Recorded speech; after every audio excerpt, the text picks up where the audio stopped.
Hi there. I'm just wanting to do a talk, and I want to talk about spiritual awakening and my spiritual awakening.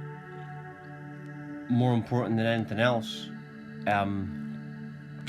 this awakening, which was obviously unexpected. I didn't know anything about spiritual awakening at the time, and so obviously a big shock, and one thing led to another. For the first week or two, I didn't really know what was going on. And to cut a long story short, one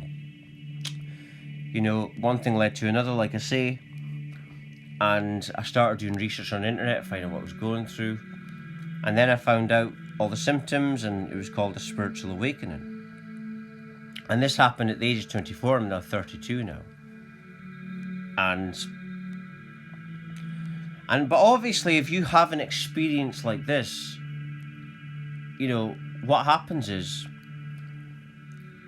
like I've got people on the internet who, contact me and speak to me, who are going through a spiritual path.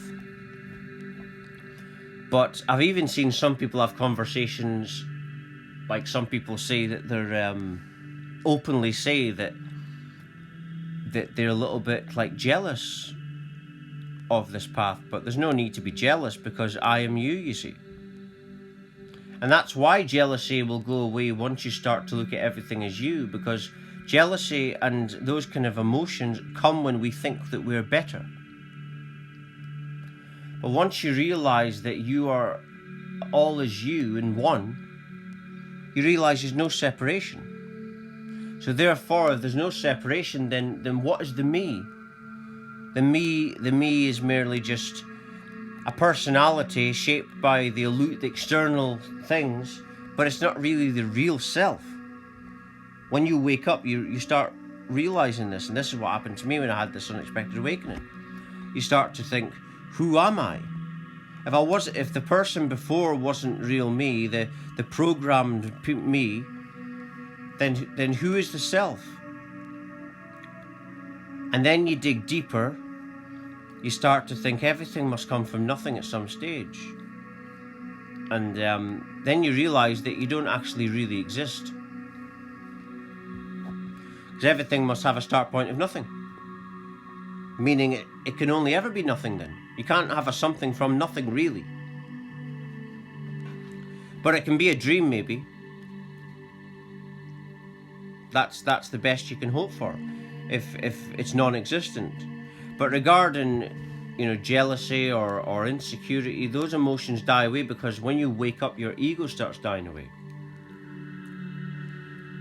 That's what's dying away. But people will perceive you in all different ways, because, like I say, some people are ready to awaken. Some people are not.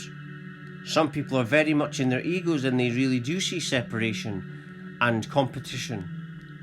And these kind of emotions hurt, When you want to be something, or you're trying, or there's effort involved, that hurts when we do that. Like I say, needs are hurts, wants are hurts. Once you let that go, it feels a lot better. Once you stop to need anything externally. When you've got a person that has to have the best job, has to have all the money, has to have the women, you should ask yourself, why do they even need it?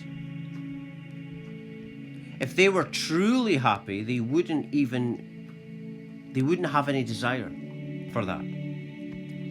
Because when you're truly on a journey within yourself, you realize that you have a new desire. And this new desire is to find out who you really are. And as that goes deeper and deeper, you're letting go more and more. And you're entering a place of tranquility, of peace, of real, genuine joy. And as this is happening, more and more external things are dying away, and needs and wants and desires. And this is the path of healing, inward healing. This is the path of ascension. And then you become like a magnet. Like I said, like the picture at the start of this video, abundance. And that's what you become when you're on the path of ascension. Like I receive infinite knowledge, but I don't even want it. And that's because the most purest life force is innocence, is not chasing, not wanting, not needing. Because life likes to surprise you. It doesn't like to give you what you want. It likes to give you what you're not expecting. Right? It likes to surprise you. So it's all about train yourself to be in presence, and that's when you'll awaken. You know, in the spiritual community just now, it's all about to wake up, and that is how you wake up. You wake up by simply just acknowledging presence. And the more sensitive you are within presence, the more you're getting taken on a journey. Your divine, that's where the divine self is, within presence. But you can only enter presence, like I say, when you start to diminish and let go of ego. Because the ego lets us think that if I go to another place, if I go to another destination, if I go to some external place, if I go to this external healer, if I take this medicine, it's all external. And the ego mind convinces us that that will be better. And this keeps us away from presence, keeps us away from our true divinity. The divinity is only found when we let go of that and go with presence. And let that guide us. And like I say, awakening happens when you're ready. And that's why, because most people are not ready to leave their egos yet. But when you're ready to leave your ego, then it will just happen.